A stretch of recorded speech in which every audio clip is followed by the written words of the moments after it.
1, 2, 3. Okay. Hello, everyone. Thank you for coming. Today I have a pleasure with Arash to give you this presentation about modern fuzzing overview, what is going on around the business. This is short story about us, so later you can download the slides and read. One slide about the evolution of fuzzing. I promise there will be no history, but it is worth to mention that if you don't know that, everything started at the beginning of 90s when there was a paper release, and in this paper the first time the word fuzz was used. That's why right now we use fuzzing. A quite good paper, you can download it, read it, and see how they did that. It was like simple, they just sent data to some different Unix tools, and it took 23 years to develop AFL. So after this first paper, AFL was developed 23 years later. Right now AFL is no more, but we have a new one. It's called AFL ++, and it's still state of the art. So I will talk a little more about classic fuzzing, file fuzzing, file format fuzzing, whatever you call it. Arash will focus more on the browser, even though the names like fuzzing, they're completely different. They bring different challenges, so that's why we decided to split this presentation. At the beginning, 3 slides about 3 different tools that make a huge influence currently. What it is, first is AFL++, started in 2019 as a community project, heavily developed right now, a lot of supporter, a lot of different tools around it. Very good, very powerful. You can see, you can test it, you can download it and see how it works. The second tool, which is quite new, relatively new, it's libAFL. libAFL is a kind of framework, set of tools, set of libraries to build the fuzzer of your own. It is written in Rust. It allows you to add the code into the Rust files and make your application being a fuzzer for itself. You can see on the picture a part of the source code, how you use it. It's also very heavily developed. Maybe it's a future, the way of the fuzzing works right now instead of classic AFL++. I don't know, we will see in a few years, or maybe ChatGPT will do everything in a few years. The last tool that I want to mention, even though it's old and not developed anymore, is libFuzzer. I want to tell you because it brought something that is very widely used, is the way how the function for fuzzing are called. So libFuzzer was a library that you compile your application as a library. You create the function called that there is a picture called LLVM fuzzer test1 input, and then you compile it with the libFuzzer, and libFuzzer was working, running the application, sending the fuzzing data. It is no more, as I said. Right now, the people that developed libFuzzer move to something called Centipede from Google. The libFuzzer is available. They are still fixing the bugs, but they will not do anything with that. An overview of simple architecture of fuzzer general. For those who knows how it looks like, then the knows. For the others I just showed, because nothing changed much since first AFL. It looks very similar. The process in general is exactly the same. What is changing is changing the different piece of the code. So we try to increase coverage. We try to change the way of the mutation is running. We try to better finding the crashes. We try to create differently corpus, but it's still working exactly the same. That's why I brought this picture to this presentation. Okay. So first part of the fuzzer that I would like to discuss is a coverage. Every time we hear that coverage guided fuzzing, feedback guided, how does it work? Well, in general, it's easy. We are monitoring what our application, how our application was executed, what part of the application were executed. That's the basic concept. Why do we need that? There are two simple reasons for that. One is we use single run to check if new test case was, if the test case executed new part of our application. So we test that, we compare to the other ones, and then we know if the test case is something that it's worth to fuzz further, or we can drop it. The other things that we need a coverage is we use it to say, okay, how much application we covered, right? If we covered 50% of the application, 40 or 100, that's why we need this coverage, and this coverage is used to compare which fuzzer is better, which fuzzer is not. It is important that 100% coverage doesn't mean that the software is 100% bug-free, and also coverage is not equal to coverage. I will show you in a moment. Depends what you define the coverage, how you use the coverage. It may change the situation. So at the beginning, AFL was using something called edge for a coverage. It were two basic blocks that were executed one after another. Each of this block has its own ID, and then those two IDs create an edge, right? And AFL was looking if this edge was already executed or was not executed, and based on that, he makes further decisions. This brought few problems, like collisions in the heap map, for example. So each block has its own ID, but when the software was bigger and bigger, it sometimes happens that the ID was exactly the same for two different blocks, right? Path explosion problem, when you have a multiple nested loops, ifs, it generates a lot of different paths with the small piece of a code. And of course, edge coverage, not path coverage, which I have a nice picture why it's important and what is the difference. Okay, so on the left we see a basic block on the applications. So there is blue, green, orange, and red, right? We have 1, 2, 3, 4 conditions, right? So the applications look simple. However, it generates 16 different paths on the right, right? And if we use classic edge testing, edge coverage, right? So if we execute those two paths that are marked on the, I don't know, it's black, right? So if we run those two paths and we divide it on the edges, so we can see on the left that we cover all the edges, right? We will cover all edges, but only two paths were executed, right? So on one hand, if we talk about edges, we cover whole the application. If we talk about the path, we did not, right? So we did what? 12.5% of whole application. And modern fuzzing is trying to find a solution for that. One of the solutions that was introduced to AFL++ is called n-gram branch coverage. The idea is that you can define how many edges is calculated as a one, right?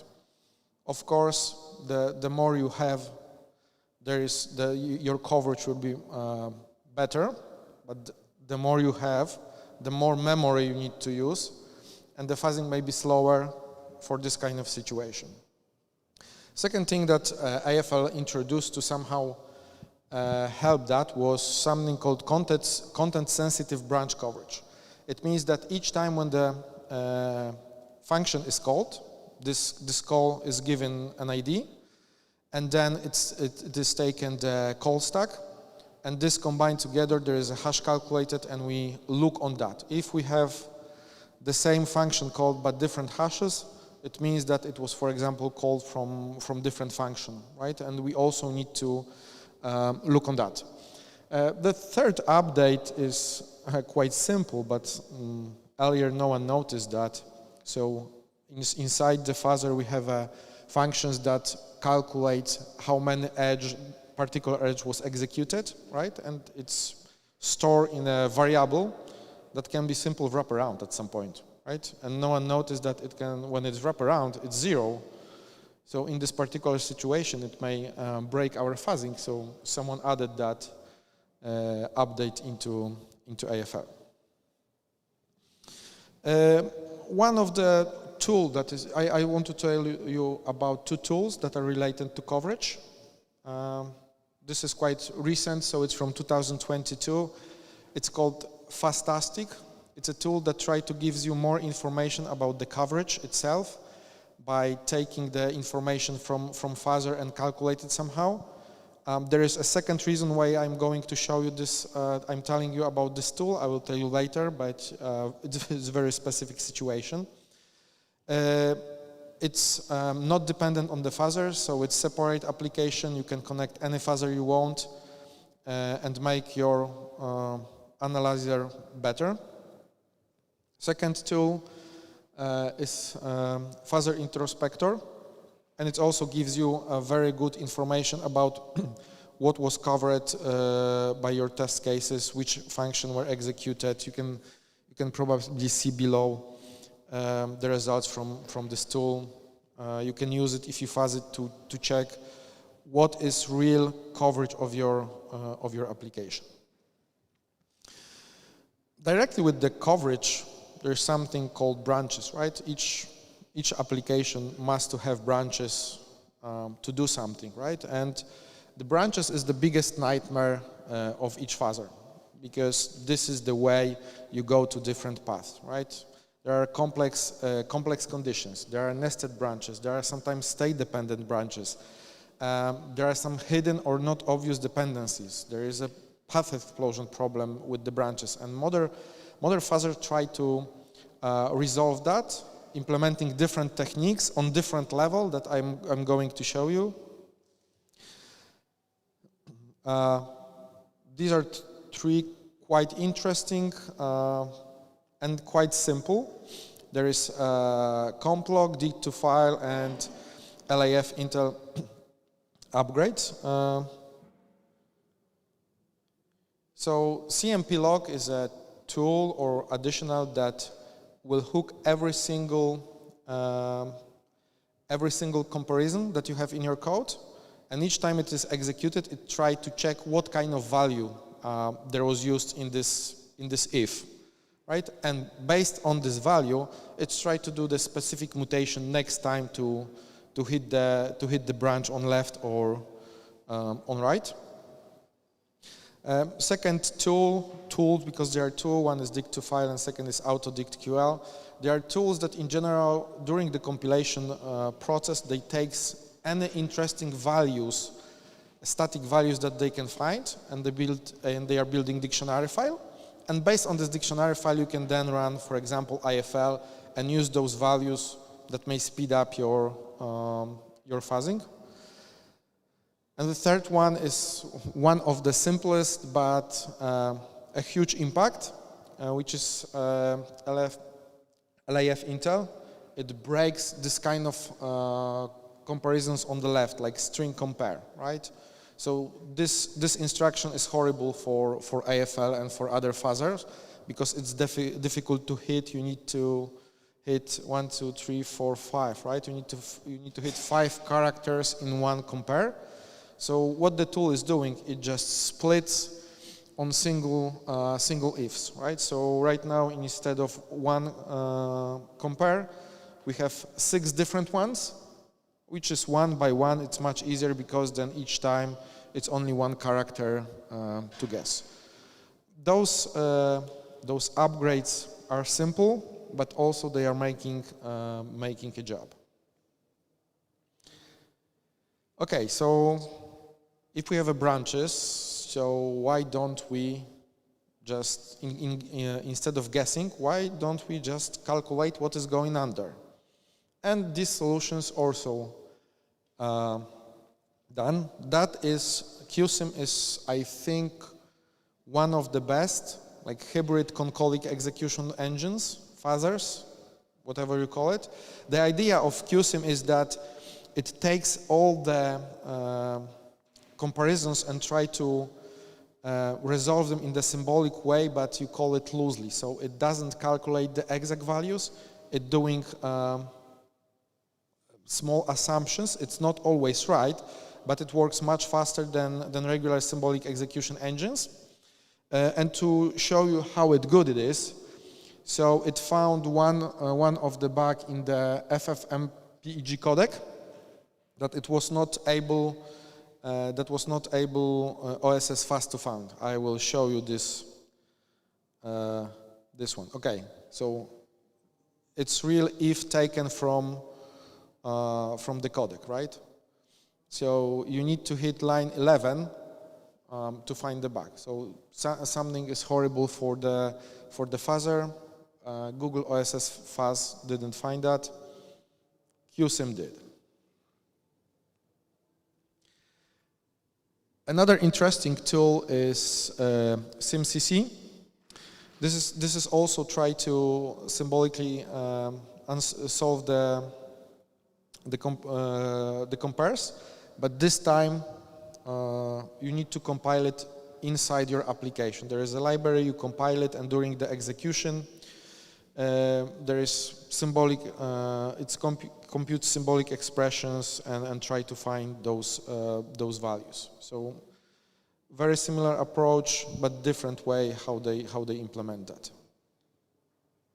The other tool in this area I decided to show you, it's old tool called CLI, but recently, I think few months back, this year, if I'm not mistaken, they released a new version. It's academic project, but it's moving forward, and it's truly symbolic execution engine. So it tried to solve all the equations that are inside your application. So it's very slow, but it also brings quite good results. It has some disadvantages. Not every function from system are implemented, so sometimes it doesn't handle well with the syscalls, but still worth to check it if you have any application that you would like to fuzz. I don't know why. Okay, so I forgot the link. There is an article, no, there is a blog post from like 3 days ago when someone used CLI to find the bug in the implementation of sorry, it was SHA or something like this. One of the functions he showed how he used CLI to find the bug in the library. So it is also used. It can find the bugs different than the fuzzers. The other part of the problem or the solution is instrumentation, right? Each time we have an application, we need to get the coverage, we need to know what is exactly executed, right? To do that, we need to have some kind of instrumentation that will look on our code and check what part of the code were executed. The original AFL was doing that by adding some custom code to not the source file, it was translating to assembly, and inside the assembly it was adding appropriate code that each time the block of code was executed, it was storing the value, the ID of the code, etc., etc., etc. Right now the number of instrumentation is much bigger. They are more advanced. We can divide it on 5 different instrumentation. So first one is source code, as like AFL or libfuzzer. We are adding the code inside our code to monitor what was executed. The second approach is binary instrumentation. So this is a tool like Intel Pin, DynamoRio, or Frida when they instrument the code when it's compiled. So we don't need to have a source code. Thanks to that, we can fuzz those applications. Because of the way how fuzzing was developed, also the creators of compilers gave something to that. So we have a compile-based instrumentation. Both LLVM and GCC has special options to add this instrumentation while you are building a code, and IFL and different fuzzers can use that then instead of its own custom code. Hardware-based instrumentation is the way when you use the feature of the processor. So for Intel is processor trace. For ARM is a core site. I try to write something in core site and it's a pain in the ass. I think last year someone developed a version of IFL that is using core site, but nothing's happened with that.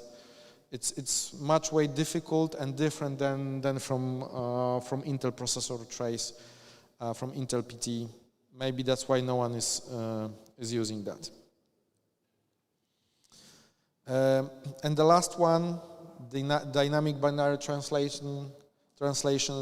In general, different types of emulators, right? We don't run the code inside native system. We use emulator that can translate the code and execute it itself. Thanks to that, it can observe what is executed. Recently, we also noticed that there is a move in emulation of fuzzing. So, as I told you, that the emulators are used for an execution engine and also for coverage, for instrumentation. Then you don't need to care about the hardware, etc. You can run directly whatever you have, right? Advantages, first of all, is that platform independent, easy of instrumentation. The instrumentation is built itself in emulators, so are simple calls. You don't need to write it your own. Fault isolation, so each time it's crash, the only thing that can crash is emulator, so you don't need to look on your machine. Reproducibility, it's very easy to get the same state for emulation, to freeze it, to recreate it, and be in the position we want. And of course, hardware specific. Most of those emulators are using, like for example, inter-PT to run, so it's much faster than something that's compiled. Few tools that is worth to check. QEMU is in general emulator, user mode emulation that can run different way of code. AFL++ adopted that. They have a mode that you can run, for example, ARM binary on your regular x86. It's way slower than normally, but like it's bring much advantage. You don't need, for example, a hardware, right? I'm sorry for the picture. The picture is originally from the web page, so as you probably see, it's cannoli. I don't know why it looks like cannoli, but anyway. This is not a fuzzer, but this is very interesting project written by Gamozo Lab, and it's very high performance tracing engine. It can record traces during the execution, is really fast. It's not big, so maybe someone wants to try it and build the fuzzer based on that. Go ahead. Picture of this, how it is executed, how it stores all the instructions and data. So based on that, probably writing a fuzzer, it will be good. Another area that it's also heavily developed recently is snapshot fuzzing. So one of the biggest problem is how to restart the application, right? Each time when we have a new test case, we need to restart the application, and it takes time, and it's always the same, right? Before we send our input, everything is the same. Like there is some kind of initialization, structures, etc., etc. So it takes time. So much faster recently is just take a snapshot. Take a snapshot, restart it, inject directly to the memory the test case that we want, and run it again. And here we have few tools. What the fuzz is recently released tools. Recently, I mean like last 2 years. It's written by the overclocker. And it's distributed, and it used hypervisor to make a snapshot, to restart the snapshot, and that's why it's quite fast. NYX, it's set of the tools used not only for snapshotting, but also to do some work under KVM or QEMU. There is AFL++ mode to use that, and it's also much faster. It can use Intel PT if we talked about fuzzing binary onlys. KFL, it's a branch from AFL to fuzz. In general, it started to fuzz the kernels, but right now it can fuzz firmware, kernels, even operating systems. It uses technology from Intel to virtualization based on QEMU and KVM guests. Okay, we have a small task if you want to play. There is a piece of the source code. Here is the link. So if you would like to try, you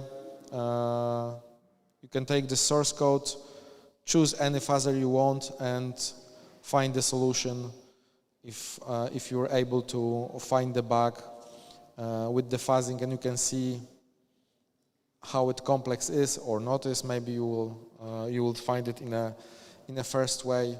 It's a good way to compare how AFL, because I didn't tell that the QSIM tool that I was referring previously, it's run with AFL, so it generates some test cases, and those test cases are then sent to AFL. So you can try AFL itself, you can try with the QSIM and see the results. Another area of the fuzzing that is also developed is something called distributed fuzzing, right? So right now it's good to have everything on cloud distributed, many machines, because one machine is not enough. There are different platforms from any of the big players like Cluster Fuzz, OneFuzz, Grizzly from Mozilla. Even AFL++ itself has its own distributed mode. It doesn't work from the box remotely. It works on the same machine, but there are lots of tools that can use that, utilize that, and you can fuzz on different machines. The tool that worth is to mention is Centipede. I already told about the tool. So Google decided to develop, they call it something very large or something very slow. Right? They putting a lot of effort to make large application more fuzzable and to put less effort to run those under it. That's why they are also part of this tool is something called Blender, which they try to use this tool to fuzz the application without any specific changing of the application. We will see. It's quite new and have some problems, but we will see. In the world of where we have DevOps, so everything you put DevOps pipelines and everything, so of course they put also continuous fuzzing. So you can run your own fuzzer while you are building your software, whatever. There are a few tools for that also. I will go fast with them. Cluster Fuzz Lite, the same as you can see. The picture below, the fuzzer, you create your own application with this function that is coming from libFuzz, so the fuzzer can run it. OneFuzz from Microsoft also use the same syntax. You can integrate this with your CI/CD pipeline. Okay, I lost two slides. So one slide was about the GitHub. GitHub, of course, had the same, little different. It's implemented, but the same. And there is fourth tool from Code Intelligent called CI Fuzz that can do exactly the same. Last thing that I want to show is something called direct fuzzing. In my first version of the slide, it was not there, but I found interesting because nothing was happened for many years. So direct fuzzing is when we want to get with the fuzzing to the function, to the place that we are interested in. I remember there was a tool called AFL Gold that's supposed to doing that, but it was very difficult to run it, very difficult to set up everything, so nothing's happened. But recently I found a tool called Beacon.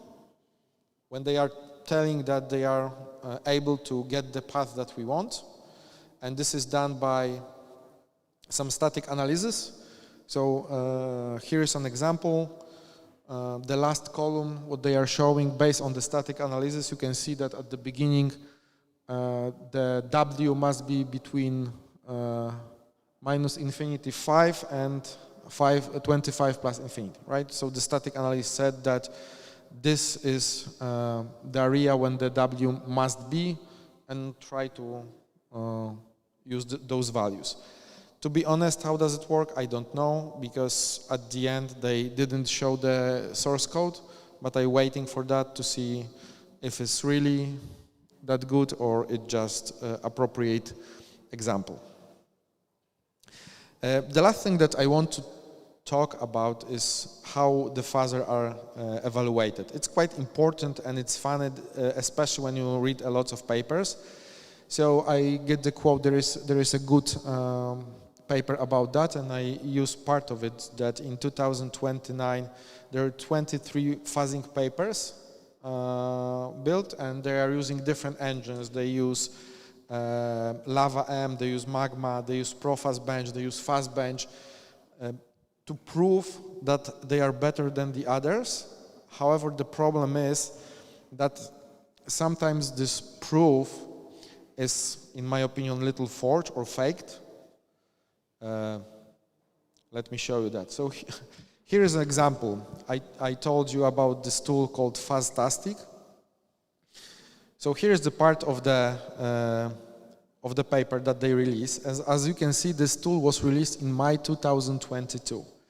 For the test and show how good they are, they use something called AFL++ in version 2.64c, which I checked was released in April 2020, right? So 2 years earlier, and the way that they create the paper, the AFL++ was already in the version 4.0, right? So as you can see, the problem with the fuzzer is also with the evaluating, that each team trying to sell the papers, sell the fuzzer, so they're using a situation like this, for example, yeah, we are better than AFL from 2013. Yeah, cool. Don't think it's difficult to be better than AFL from 2013 in 2023, 10 years later, right? So that's the other problem. I don't know if this will be solvable, but you need to take a look always at the end what tools they use to show that they are cool enough. 2 more slides about ChatGPT and fuzzing. I don't know where it's going right now. There was a presentation from Kamil 1 hour earlier. I'm sorry, I was not there, was preparing there. There are movies about GPT and bug bounty, and there is also a tool called FuzzGPT, that the idea is that it's taking old test cases and apply it to your product to see if you are protected or not, but how it's going to be, like everything is changing week by week, so we will see. This paper is from 2023. Okay, so that's it from me. I will right now give the stage to my friend Arash. Okay, thank you.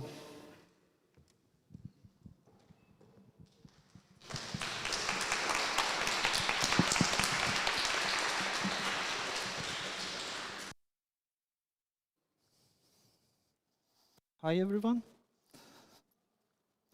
Welcome to my talk. I'm Arash. I'm a PhD student working in fuzzing. And in this presentation, we want to check some of the most recent successful fuzzers for attacking the renderer process and JIT engines of the web browsers. One thing that I want to mention about this presentation is we are checking different fuzzers based on our experiment, and we try to present the best of ones to you to use in the process of vulnerability research. If you want to do so, it will help you to figure out in the initial process of doing vulnerability research what are the best tools and what are the most successful methods for attacking a specific target. So I want to start by asking a question from audiences. How many of you experimented the web browser vulnerability research? Can you raise your hand? Anyone tried to fuzz web browsers or doing some kind of vulnerability research? Okay, fine. So for many of you who are doing vulnerability research, you know that fuzzing the web browsers is quite complex. There are some reasons behind that.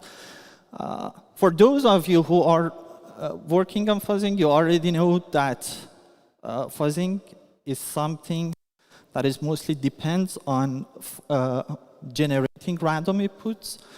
But when it comes to fuzzing the web browsers, it's not the case because the input space is so huge and the structure of the inputs are highly structured, so it will not work if you want to just randomly generate something or mutating with specific bytes to trigger something interesting. No, it is not going to happen because web browsers, first of all, the complex inputs of there will not allow you, and also they are so well tested. And the other thing is, when we are talking about web browsers, there are different islands in the input space, which we will cover this. And the current problem for fuzzing web browsers is that they are extremely hard to do mutation over test cases of web browsers because these are highly structured, and it will be really hard to do correct mutation and preserving the correctness of the test case. So here you can see that an input of a web browser can have different islands. You can see that there are different points, and this mentions the data dependency that you should take care of that. For example, if you check, and if you can see, if we want to go from one specific point through these specific lines to trigger something interesting, we should so much take care about the data dependencies, because when you want to fuzz web browsers in a successful way, if you do not pass the dependency for a specific point, so it is highly probable that you can't set another set of dependency to trigger an interesting behavior, and you will highly probably miss so many crashes. So one of the best solutions that currently is using from past years to now is a fuzzer by one of the members of Google Project Zero, Ivan Fratrick. It's a context-free grammar-based will able to generate specific test cases given that you define a specific grammar. So we have different web components. You can define the grammar that needed and ask the generator to generate based on the specifications you defined for them. So why we are introducing Domato? Because Domato is currently still so effective, and it is primarily fuzzer which is used by Google in Google Cluster Fuzz and Google Compute Engine to fuzz and unleash security vulnerabilities every day in web browsers. So you can check it. Another interesting project which is built on top of Domato is an academic project from a Chinese university. Its name is Minerva. The idea would be to use the API relations in the test case or in the memory to build relatively complex test cases from different components to trigger interesting behaviors in the web browsers.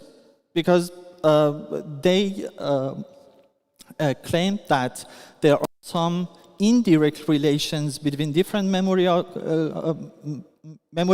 areas of different web components that are not presented in the source code, but they are actually related, and this will help you to trigger interesting behaviors in web browsers. Well, so you can also check this. There are some instances of Minerva running on cluster fuzz that's every day running and trying to detect new crashes. Another very interesting project, which is so successful based on our own experiment, is the Freedom project. It's a project by Georgia Institute of Technology. It's a successful fuzzer because it defined a new area of fuzzing the web browsers based on ideal specifications. So ideals are interface descriptor language, which you can find over each component of web browsers. These are effective when you want to define specific APIs and you want to generate specific APIs and you want to check the relation and the context between different APIs in a component. So Freedom is the first, one of the first web browser fuzzers that uses a web ideal as a grammar to generate test cases. So the difference between Freedom and the fuzzers like the Domato would be when you want to generate a specific test case based on specific context-free static grammar, the problem would be, as we see, you can't generate so complex test cases to trigger deep vulnerabilities because data dependencies are not checked because they are context-free grammars. So context is not take care here. So if we want to generate a specific test case for triggering a deep vulnerability in the CSS component, so you can check to see if specific parameters are set. So if you set a specific parameter that the data dependency is not met, the web browser engine will discard your test case. It was the reason of the birth of the Freedom, because it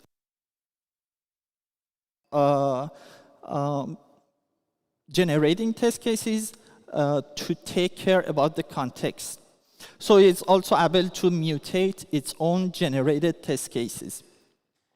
So the key idea would be to utilize a specific stateful HTML representation for all fuzzing operations. It is quite context preserved and is a bit slow in comparison to context-free grammars because it builds a specific tree of DOM elements which needs to be context checked, and after that generating or mutating them. So as you can see in the figures, there are some specific values which has been set. The first one at the top, at the bottom side of the left is CSS rule value, which has CSS filter property value, and it has specific properties which will be set to none for generating of test cases. And after that, when we want to really generate that, we will set the specific values based on what we get from ideal specifications. For example, literal would be blur. And after that, when we want to mutate it, we will set another valid value from the ideal specification into this. And it's going to work really good because it is context dependent. And one of our recommendations would be to use Freedom in distributed mode. You can used to build some specific frameworks for building distributed fuzzers, and you probably get interesting results. Of course, since these are academic projects, you need to take a look into them yourself and try to change the prototype based on your needs. So it's not going to work that if you get the code and run the fuzzer to get some results. One of the interesting areas of fuzzing web browsers would be to attack JIT compilers, JIT engines. So in this case, many of you know that we have Fuzzily, a project by Project Zero, to use some kind of intermediate language to generate semantically valid test cases for generation and for mutation. But there are some specific research from our group that has been done about years ago that take specific kind of features into account to somehow attack JIT engines. So one of the problems of the existing solutions would be they are just looking for specific bug types and specific bug classes. So unfortunately, because these methods are running every day, they are not much working. You should find better solutions for attacking web browsers. So the solution would be to use the feature of the JIT compilers to implement differential fuzzing for attacking the JIT engine. So broadly speaking, a JavaScript engine has two instances. One would be the interpreter, and the other would be the JIT engine. In the case that interpreter will evaluate the test case expression by expression and evaluate them, but the JIT engine will do some kind of optimization over these test cases based on the hot code passes which is passed by the interpreter. So this is the architecture overview of the V8 project. Since we are out of time, I'm going faster. So in V8, we take the source code, generate an AST from it, and AST is passed to the ignition, which is V8 bytecode interpreter. And ignition will monitor the execution of the code and record the execution traces and checking for different parameters, and will pass the execution to a turbofan. So the turbofan would be the JIT optimizer, and based on the specific codes that will highly probably will be predicted by the compiler to be executed frequently, the turbofan will go to cache them for execution and will optimize them. So it's a way that you can see how a JIT engine works, because it's going to record the states. The first one is a JavaScript engine without a JIT compiler, and in the right-hand side, you can see how a JIT engine works. So to better understand the purpose of JIT picker, we take a look into CVE. As you can see here, that in the line 6, there's some specific statement, math.abs, which should be take the result as a positive number always. And as you can see, there in the line 9, there would be a check that if it is smaller than the array and length, so the developer will think that everything would be fine, and we have bound checkings. But based on the POC implemented here, you can change the behavior of the JIT engine and try to turn off or turn on specific JIT parameters and JIT tiers.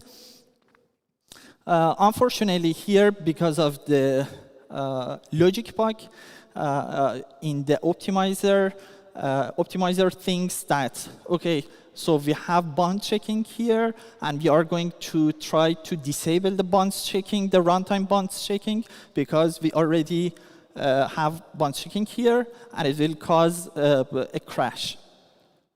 So the idea behind the optimization is to detect duplicate computations, and it is the bug located in this optimization, and because it's disabled, the crash will be happen. But the problem is these crashes are not memory issues, so they are not going to be detected by some kind of sanitizers like address sanitizer or any other sanitizers. So it's possible to trigger some similar POCs with fuzzers, but JIT picker is a good approach for detecting such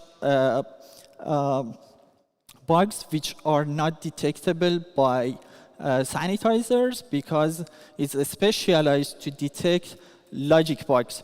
So the idea would be to run 2 instances of the JavaScript engines and selectively enable or disable JIT optimization to see what is going to happen, and after that, generate the test case and inject some probes to get an understanding of the fuzzer generated input for computation to pass to the fuzzer, and compare between the interpreter and JIT for the results. And if there would be deviations, then there's a specific bug in the JavaScript engine, because the results should be the same. So here is the results of the JIT picker, the crashes that has been detected JIT picker in JavaScript core of the WebKit, V8 of Google Chrome, and SpiderMonkey of Mozilla Firefox, which you can check them. So the last slide would be the about challenges. Mutation would be quite complex. As we talked about it, scaling would be a problem, and definitely we need a distributed protocol for doing it right. So it is a complex area of research. Unfortunately, in the past 3 years, there are no submissions for point-to-one competitions, because these kind of bugs and exploits are so expensive. So these are some advices which I recommend you to take them because we are out of time. And if you want to know more, you can join our fuzzing channel and check these links. And if you have any questions, I would be happy to respond.